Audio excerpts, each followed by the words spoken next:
Assalamualaikum warahmatullahi wabarakatuh. Perkenalkan, nama saya Muhammad Ali Nurdin.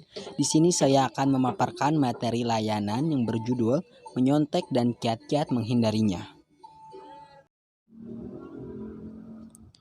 Pengertian menyontek atau menjiplak atau mengepek menurut Purwadarminta sebagai suatu kegiatan mencontoh atau meniru atau mengutip tulisan pekerjaan orang lain sebagaimana aslinya. Abdullah Al-Hada dalam Admin 2004 mengutip pendapat dari Bauer 1964 yang mendefinisikan cheating is manifestation of using illegitimate means to achieve a legitimate end, achieve academic success or avoid academic failure. Maksudnya, menyontek adalah perbuatan yang menggunakan cara-cara yang tidak sah untuk tujuan yang sah atau terhormat, yaitu mendapatkan keberhasilan akademis atau menghindari kegagalan akademis. Faktor penyebab dan akibat menyontek.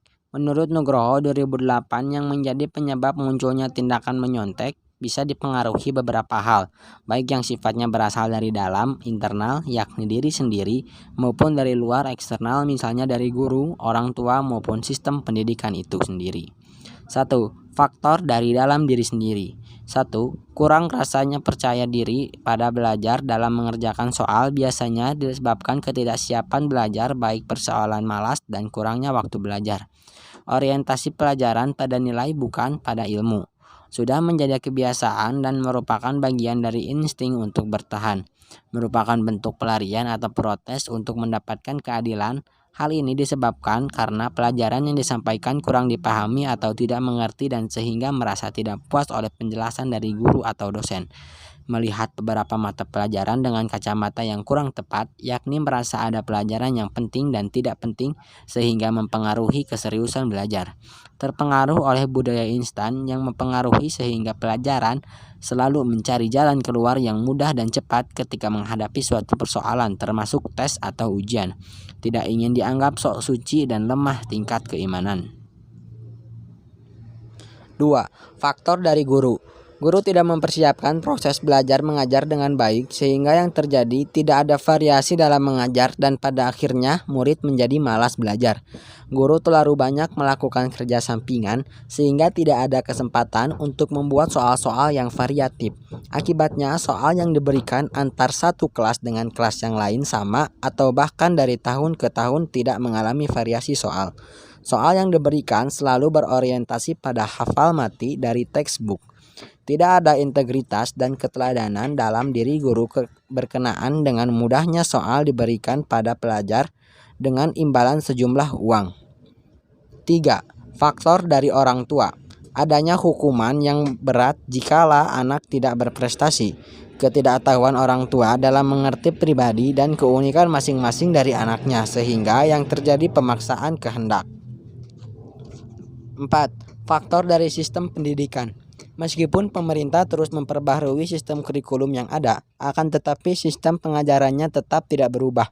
Misalnya tetap menjadi one way, yakni dari guru untuk siswa. Muatan materi kurikulum yang ada seringkali masih tumpang tindih dari satu jenjang ke jenjang lainnya.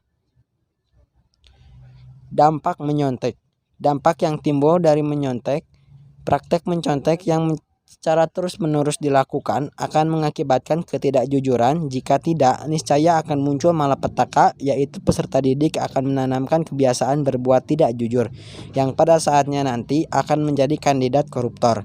Selain itu, kebiasaan mencontek juga akan mengakibatkan seorang tidak mau berusaha sendiri dan selalu mengandalkan orang lain, sehingga siswa tersebut tidak mau mempergunakan otaknya sendiri dan tentu saja akan muncul generasi-generasi yang bodoh dan tidak jujur. Bahkan yang lebih parah, pendidikan tidak akan maju. Kiat-kiat menghindari mencontek. Dari uraian tadi dapat diidentifikasi bahwa ada 4 faktor yang menjadi penyebab menyontek, yaitu 1. Faktor individual atau pribadi dari mencontek. 2. Faktor lingkungan atau pengaruh kelompok. 3. Faktor sistem evaluasi. Dan 4. Faktor guru atau dosen atau penilai. 1. Faktor pribadi dari mencontek. A. Bangkitnya rasa percaya diri. B. Arahkan self-konsep kepada mereka ke arah yang lebih profesional. C. Biasakan mereka berpikir lebih realistis dan tidak ambisius. 2. Faktor lingkungan dan kelompok. C. menciptakan kesadaran, disiplin, dan kode etik kelompok yang syarat dengan pertimbangan moral. 3. Faktor sistem evaluasi. A. Buat instrumen evaluasi yang valid dan reliable, yang tepat dan tetap.